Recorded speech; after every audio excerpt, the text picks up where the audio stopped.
becoming the handmaiden of the Tories. And who says that? Well, Tony Blair, the man who led the party for 13 years and led the country for 10 of those years. And he's with me. Good morning to you.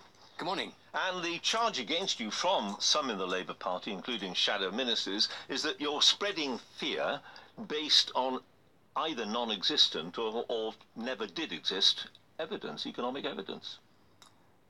Well, I don't think that's correct, actually. I think if you look at what's happened since the referendum vote, I mean, we know because even the government accepts that economic growth is down. We know that we have got significant staff shortages, for example, in the NHS. We know that the price of goods, basic goods, has gone up. And we also know that we're faced in the course of this negotiation now with a very central dilemma, which is either that we stay in the single market, in which case we get access to the European market but have to abide by its rules, or we pull out of the single market, in which case it's going to be a very challenging position for the economy. All right, well, let's take a couple of those economic points you made first. The Centre for Economics and Business Research, well respected, as you know, says that Britain will overtake France in 2020, a year earlier than it originally forecast. It's already the world's sixth largest economy. That doesn't sound like an economy that's struggling post-Brexit, does it? Right, but you can look at the predictions or you can look at the current facts. I mean, the truth is that economic growth is down from what it would have been if Brexit hadn't happened. You've already got there's not a direct correlation, is there? That's the point. Not even the OBR says almost certainly, but it doesn't say it's certainly, and certainly the Centre for Economics and Business Research does not make that link. Yeah, but if you've got the government, I mean, the government sets out every year, as you know, in the budget, it sets out its growth. And it always gets it wrong. Well, in this case, what it's doing is actually setting out for the next 5 years a pattern of growth which, for the first time, I think in decades, is going to be below 2%. So, you know, you can have a debate about how much, but there's little doubt that Brexit is causing economic difficulty, but that's not the only issue here. The central question... Well, no, it isn't. It's kind of, on that particular point, it isn't the only issue, because what the OBR, you quote the OBR, actually says is the main reason for lowering the forecast is a significant downward revision to potential productivity growth. Well, that has been with us, that productivity problem, since 2008. Yeah, John, when your government was in power, when Gordon Brown was in power. That's absolutely true. The productivity problem has been with us for a very long time. And that's our problem, not Brexit. It's not, well, Brexit is also a problem. I mean, I think what's got to be very clear about this, if you look at what the Governor of the Bank of England has said, if you actually take a consensus of economic, not just economic forecasts as to what will happen, but what actually has happened in 2017, you will see it's had an economic impact. But that's not the only reason for being in favour of what I'm arguing for today, which is the right for people to think again as they see how this negotiation proceeds and as claim and counterclaim fade, and you can actually see what's happening. And well, that's all it is, isn't it? Is claim and counterclaim. I mean, you say one thing, you talked about nurses, for instance. Well, the Royal College of Nursing accepts that the reason there are fewer nurses now is not because of Brexit, it's because of the introduction of English language tests for EU Yes, but they will also say to you that there are European staff that are leaving the NHS, and if you look at what's actually happening across the NHS as a whole, and this is absolutely central to the whole argument, the fact of the matter is that the government is in a situation where it can't concentrate on the NHS at the moment. Brexit is the thing that it has to... Oh, you're conflating two different things now. I mean, the thing is, we're not going to be keeping out skilled nurses if we need them after Brexit. Nobody believes that for a second. But you've got already, you've got the numbers of people coming from Europe to work in the NHS has already dropped significantly. And I just told you why. It's because of language as much as anything. No, but this is also because you've got people leaving. I talked to a nurse the other day who's leaving the NHS from Europe. There are people leaving as a result of Brexit, but more than that, here you have a situation where the NHS is frankly in a terrible situation. The government doesn't have the bandwidth to really concentrate upon it. It's going to be spending, again on the government's own admission, £3 billion over the next 2 years directly on Brexit costs. You've got additional reductions in revenue as a result of the reductions in growth. And we're hiring, what is an extra 8,000 civil servants when we've got staff shortages within the NHS. The reason that we're spending money on, as you put it, on Brexit costs is we're meeting our obligations. This isn't new money. This isn't a Brexit bill. We have agreed that, I mean, you suggested in your document that Theresa May has agreed to an EU exit bill, which she admits this could cost between 35 billion and 35 million. Well, the financial settlement is not some sort of fine for its leaving. It's based on our existing commitments. We'd have to spend that money anyway. Absolutely, we would, and although we would, of course, get something back in. So what you said was misleading. However, no, because there are two separate things. There is the bill for leaving the European Union. That's been the subject of the negotiation. And then there's the additional sums of money that government has having to spend to prepare for Brexit, including hiring substantial numbers of people. Now, my argument, very simply, and it's an argument addressed as much to the Labour Party as to the government, is Brexit has a massive distractive impact on dealing with the actual challenges of the country. And you can see this so clearly with the National Health Service. Yes, but we voted for it. I understand we voted for Brexit. There's a small democratic problem here. Of course, and that's why, as I say in my piece, if the will of the people doesn't change, then we're going to do Brexit. My argument is very simple, that on June the 23rd, 2016, we voted to leave the European Union, but we didn't yet know at that point what the terms of the new relationship would be. Once we know those terms of the new relationship, we are surely entitled to think again. It's as simple as that. And that's a perfectly democratic argument. Well, is it a perfectly democratic argument? We were offered a very a very clear choice in June of last year, and that was whether we wanted to stay in or get out. We voted to get out.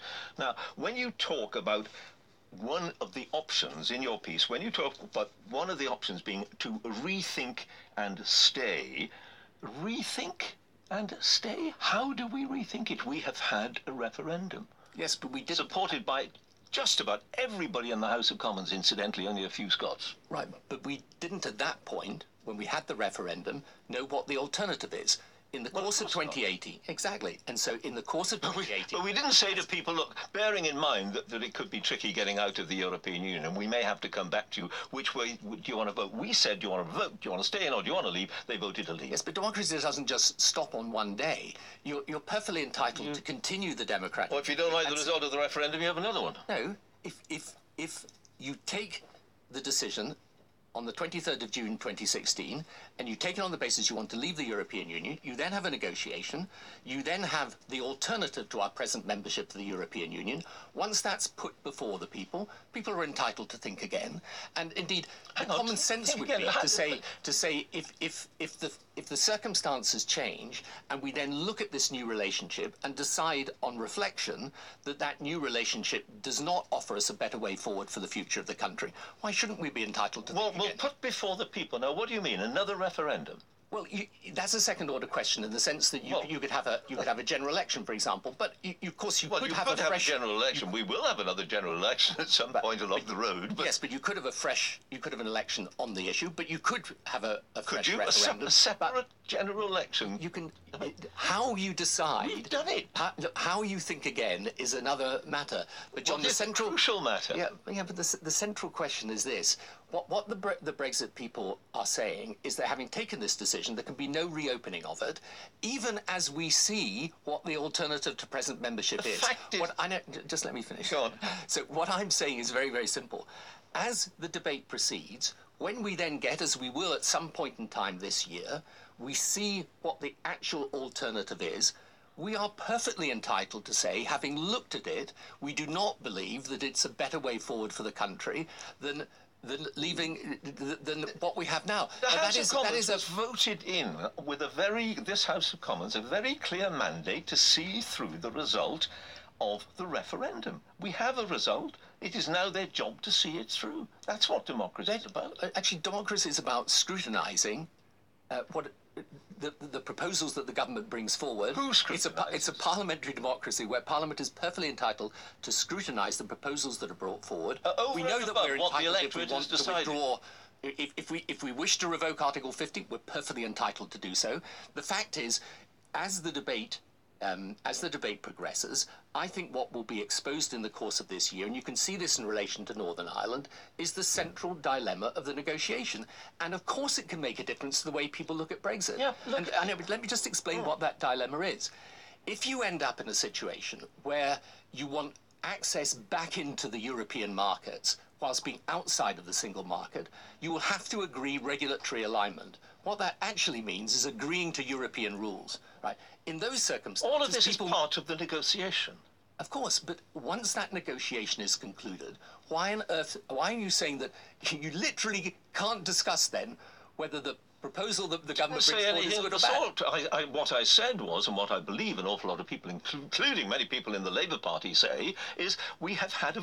Let me quote you what a shadow minister who described your intervention, as he put it, as being utterly unhelpful. Lots of Labour voters voted for Brexit, and this, he read your piece in the New Statesman, this to them sounds like the metropolitan elite ignoring them. Yes. Isn't that exactly the point? Clever people like you, well-informed people like you are saying, look, we've never liked this thing. We still don't like it. We like it even less now we see the way the negotiations are going and the effect it may or may not be having on us. So actually, let's do it again. That's what you're saying in truth, isn't it? Okay, first of all, let's just deal with the elite question. There are elites on both sides of this argument.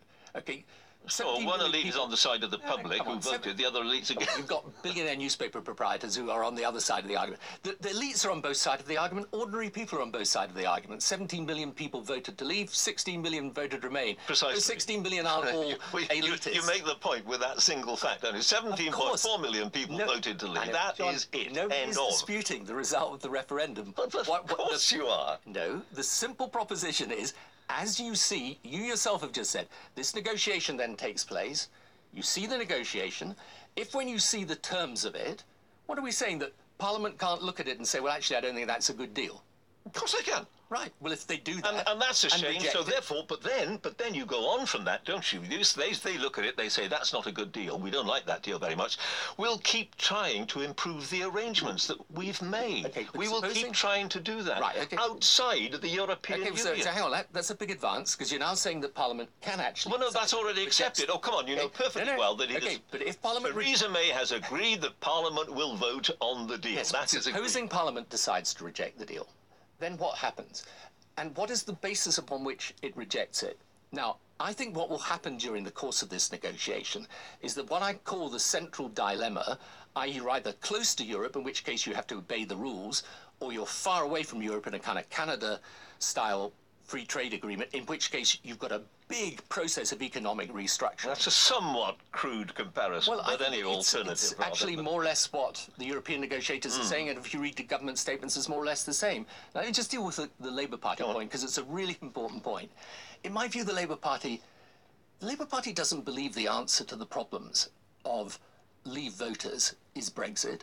The answer to the problems of Leave voters who are worried about unemployment, who are worried about declining incomes, who are worried about the health service, all those things, and they think that those problems are more likely to be solved outside Europe than inside Europe. That is what they voted to do last June. Yeah, but it is not correct that they're going to be better solved outside of Europe. You're able to say that, but they rejected that argument, Mr. Blair. They rejected that argument.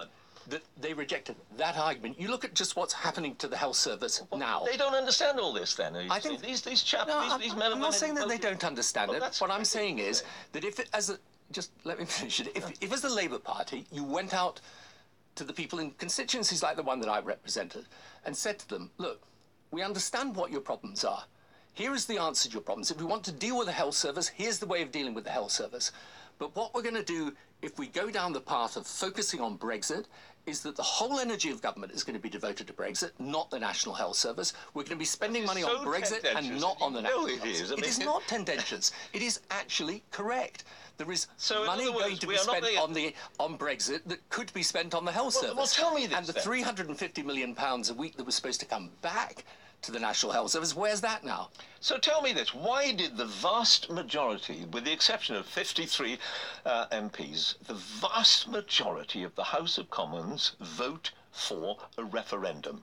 Did they not anticipate the possibility that we would turn against Europe? Did they not anticipate what is happening now? Were they too silly to recognise the consequences of what they were doing? That happened. We had the referendum. We did. I know, but we did. I'm making a very simple point to you. With the approval of Parliament. I know. I'm making a very simple point to you. I'm not disputing that we've had the referendum, and I'm not disputing the result. I'm simply saying that the debate doesn't stop at that point, that you are entitled to say, as you see... All right. Counterclaim and claim is replaced by fact, and you see the actual terms of the new relationship. It's not undemocratic to say we are entitled to think again. And just tell me, if you can, in 30 seconds, how do we think, what process should be enacted to enable us to think again. A, you can say yes or no if you like to these things. A second referendum. Well, whether it's a second referendum or an election or however, as I say, that's a second order problem. But it could a second referendum is possible, right? But it would be a fresh referendum, which this time, as opposed to 2016, would be a choice between two alternatives. Right, and if we don't like the result of that, might we have a third referendum? Well, you will in the end decide in that referendum whether the terms that the government have secured are preferable to the existing European membership. And that is not undemocratic. You risk civil disobedience here, don't you? I mean, this is serious stuff. You really do. If you say to people, we are going to give you a referendum and the choice is in or out, and we will respect. That was the absolute promise made when the government sent out its booklet. Nobody argued with it. We will accept your decision, you the people. You're now saying, actually, maybe not. No, I'm not saying that. I accept entirely the result of the 2016 referendum. I'm simply saying one very, very simple thing, which is that in 2016, you knew you wanted to get out of the European Union, but you didn't yet see the terms of the alternative relationship. If when you see those terms, you think that it is better to stick with Europe, you are entitled to have that say. Right, we will leave that one there because there's one other really easy one for you here, and that is... Yes, I'm in the news intentionally and unintentionally. Quite so. This one, I think, unintentional. Tony Blair warned Donald Trump's aides that British intelligence may have spied on them during the election. This, according to the, I think one has to use the word explosive new book by a chap called Michael Wolff, who's... dish to the dirt on Donald Trump. Were you doing a bit of spying for Trump back there? This story, as we pointed out, is a complete fabrication. I mean, literally from beginning to end. I've never had such conversation in the White House, outside of the White House, with Jared Kushner, with anybody else. You met Jared Kushner? Of course I've met him, and we discussed the Middle East peace process. But, and by the way, that part of the story is also untrue. I mean, I wasn't sort of angling for some job. You don't want a job? No, I did the quartet role. I'm still very active on the Middle East peace process, but I've got absolutely no desire for an official position. I never sought one, was never offered one, don't want one. But the story, I mean, it's a sort of reflection, though, to me on the crazy state of modern politics. I mean, here's a story that's literally an invention and is now halfway around the world with conspiracy all the way around the world by now. No, conspiracy theories attached to it. But anyway, there you go. That's modern politics. On that note, Tony Blair, thank you very much.